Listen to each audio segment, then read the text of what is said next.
que você arriscaria por aquilo que é certo? Imagine desafiar um rei, desafiar os deuses e pagar o preço final, tudo em uma luta por justiça e família. Esta é Antígona, uma tragédia grega escrita por Sófocles em 441 a.C. Não é apenas uma peça antiga, mas uma história fascinante de rebelião que questiona a autoridade, o dever e a moralidade.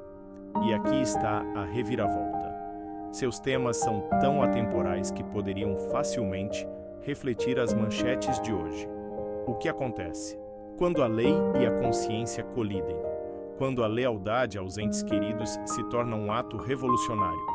Nos próximos 8 minutos, vamos analisar essa obra-prima por meio de 6 momentos decisivos que revelam não apenas o núcleo de Antígona, mas também por que ela continua sendo uma das peças mais provocativas da literatura. Ao final, você entenderá por que esta peça de 2.400 anos ainda mantém um espelho para o nosso mundo moderno. O decreto e a desobediência à história começa em Tebas, uma cidade abalada pela guerra civil. 2 irmãos, Polinices e Eteocles, se matam em uma batalha pelo trono. Creonte, seu tio e o novo rei, emite um decreto severo. Eteocles será honrado com um enterro de herói, mas Polinices, marcado como traidor, ficará sem sepultura, condenado a apodrecer. Qualquer um que desobedecer a essa ordem enfrentará a morte, entra Antígona, a irmã destemida dos irmãos caídos. Para ela, o decreto de Creonte é mais do que injusto, é um insulto à lei divina. Ela acredita que os deuses exigem o devido direito de sepultura para os mortos, independentemente de seus pecados terrenos. Em segredo, ela faz um juramento de enterrar Polinices, mesmo que isso signifique sacrificar sua própria vida.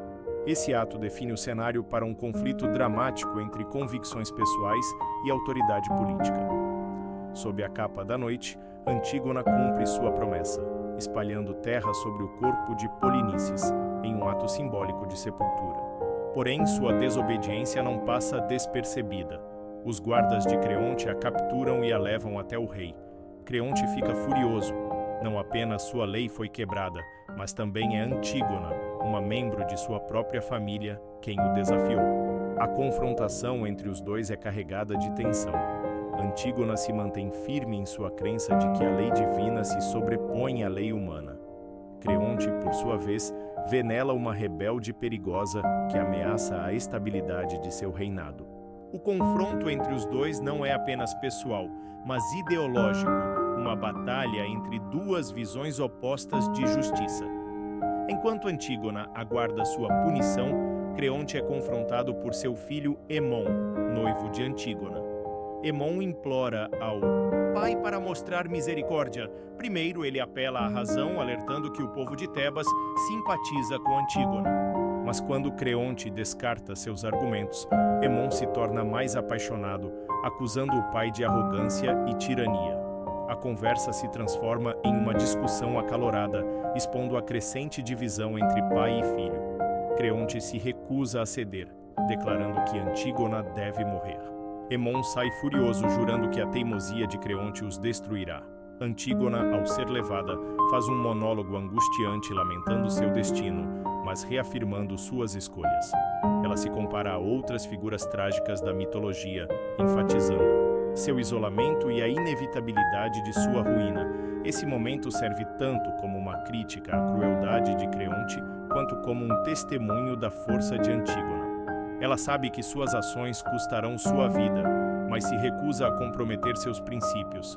A tragédia se desenrola rapidamente. As consequências das decisões de Creonte são severas. O profeta cego Tiresias avisa Creonte que os deuses estão irados e que sua recusa em enterrar Polinices e punir Antígona trará desastres. Inicialmente, Creonte desdenha da profecia, mas logo se vê inquieto. Por fim, ele cede e corre para libertar Antígona e enterrar Polinices, mas é tarde demais. Ao chegar ao túmulo, ele encontra Antígona enforcada. Dominado pela dor e pela raiva, Creonte tenta matar seu filho, mas acaba se ferindo com a espada. A tragédia não termina aí. Quando Creonte retorna ao palácio, descobre que sua esposa, Eurídice, também se suicidou ao saber da morte de Rémon, seu filho. Creonte fica completamente sozinho, com sua família destruída e sua autoridade em ruínas.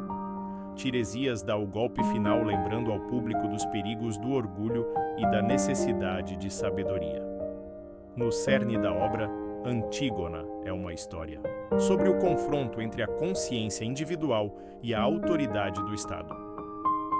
Antígona representa a coragem de lutar por suas crenças, mesmo diante de um poder esmagador. Creonte, por outro lado, encarna os perigos do pensamento rígido e da autoridade descontrolada.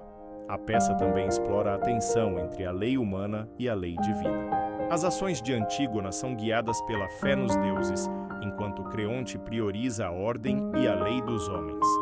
O conflito entre os dois levanta uma questão atemporal.